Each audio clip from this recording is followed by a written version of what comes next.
Hello everyone, it's me again.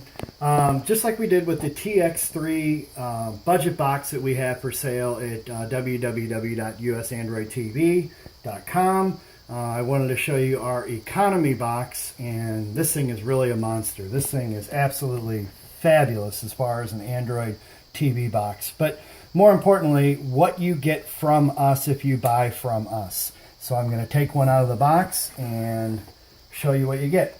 Just like on the TX3, an earlier video, you get some business cards. Basically, the business cards will, what they're for is that we have an offer out right now that if you buy or refer 3 boxes to us, we'll give you one for free. So if you were to buy or refer 3 of these really nice Android TV boxes, you would get an additional one for free. So we'll set that aside. As you can see, the H96 Pro box and all of its packaging.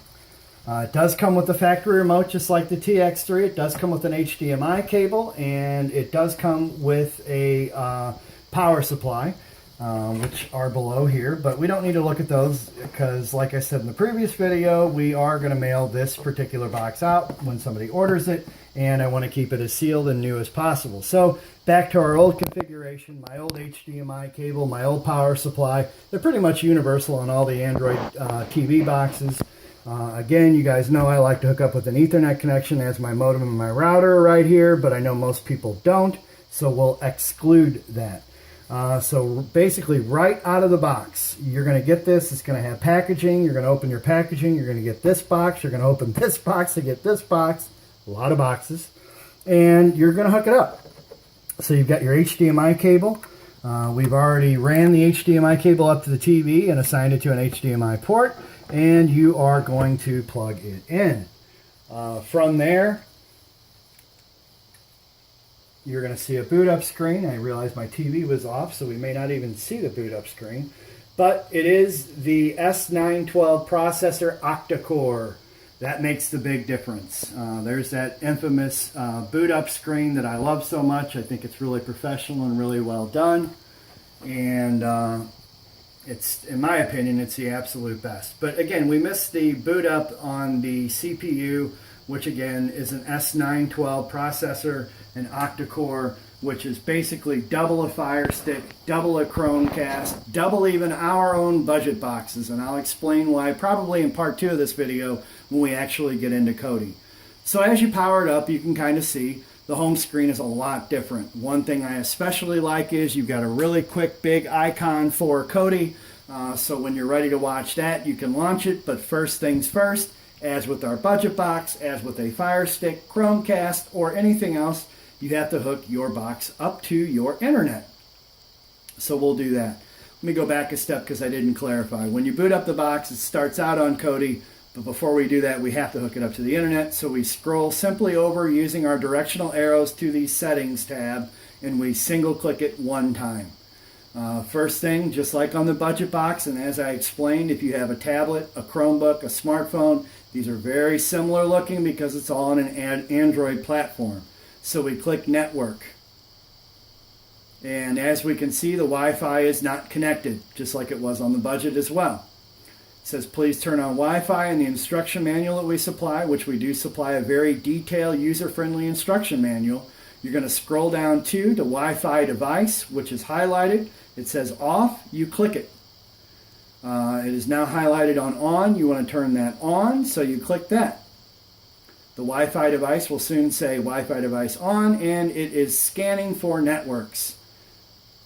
So here is a big difference on this one versus a budget box, a Fire Stick, Chromecast, or anything. Very, very, very, very important. This is a network that I was connecting up to on my budget box. This is on my 2 gigahertz band on my router. I have a dual band router. Most cable company internet providers provide a dual broadcast SSID router. This is where it's important though. This is the 5 gigahertz band, and that's the one we're going to connect to because that will allow us to connect to the internet a lot faster, as well as it will allow us to have better bandwidth, better viewing experience, etc. This is one of the key primary differences between a budget box, a budget device like a Fire Stick or Chromecast, and what we are calling our economy box, which is an octa-core box. And I selected the wrong one.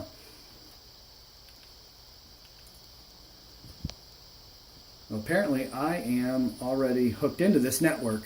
Again, I bench test all of my stuff, so there is stuff that's on here because I bench test every single one of them before they go out to make sure that they work, and they work perfectly as mine do. So we're already connected to our network, which again is the 5 gigahertz band. So we're going to back out of that. And the next thing we're going to do is we're going to add our Gmail account like we did on our budget box. Okay, so we're going to scroll down. Another thing, this thing does have Bluetooth. It does file sharing via Bluetooth. Really neat option to have. No other boxes until you get into the octa-core boxes have Bluetooth 4.0. A note real quick, and I probably should have added this on the budget box video as well, but both this and the budget box, any box that we have is always going to have the latest Android version, which currently is Android 6.0 Marshmallow. So I'm going to go ahead and add my Gmail account. So again, backtracking, we simply scroll down with our directional arrows, 3 clicks, it's going to go to personal. You're going to go over 2 clicks to add account, and this is where you're going to add your Gmail account. Basically, you scroll down 1 to where it says Google, and the Gmail account that's hooked up to your Android tablet, your smartphone, or whatever, you're going to go ahead and do that. I know this is going to take a little bit of time, but I want to show you kind of how to do it. I'm not going to give away my password, sorry guys, but basically what I'm going to do is I'm going to type in my Gmail account.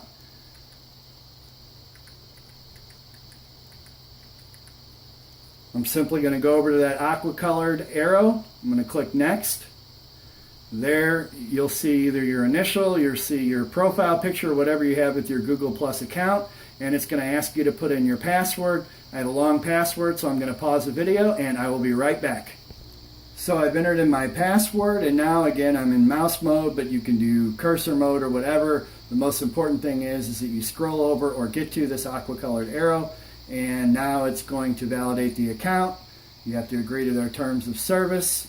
Very important, I didn't do on my last video on my budget box. A screen's going to pop up here in just a second that asks if we want to automatically back up device data. No, we do not, because that will interrupt your viewing experience. So I just simply mouse over to that, I deselect it, I go down to Next, I click Next, and now it's going to sign me in after I tell it I don't want to add my credit card, because you don't need to add your credit card.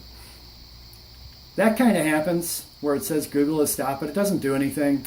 As you can see, my Google account is successfully loaded onto this box.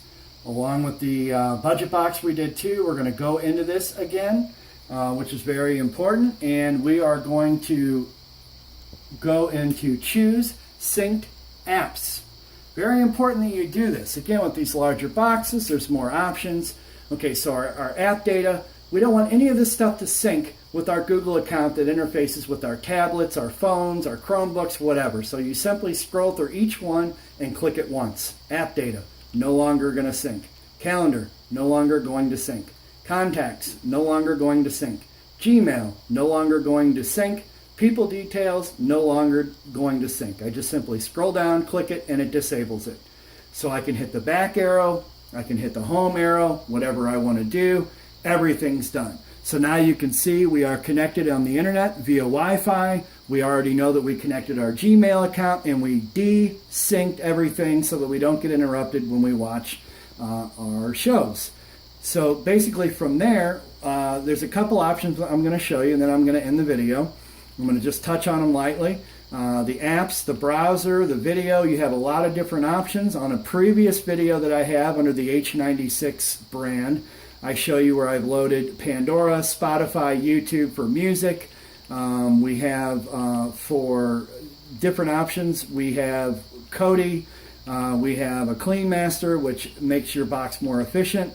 Mobdro, which I'll get into later, which is basically live Android streaming TV, live channels. Ace Streams, which I'll cover on another video, and most importantly, the Kodi. So I'm going to go ahead and wrap it up right now. My part 2 video is actually using Kodi on this H96 box, and showing you how to use it. So for now, we'll conclude. If you like the video, give me the thumbs up. You don't like it, thumbs down. Give me a comment so I can comment back on it. And of course, if you like our channel and these videos are helpful, please subscribe. And as always, visit us at www.usandroidtv.com. So we're going to sign off for now. Thank you for watching.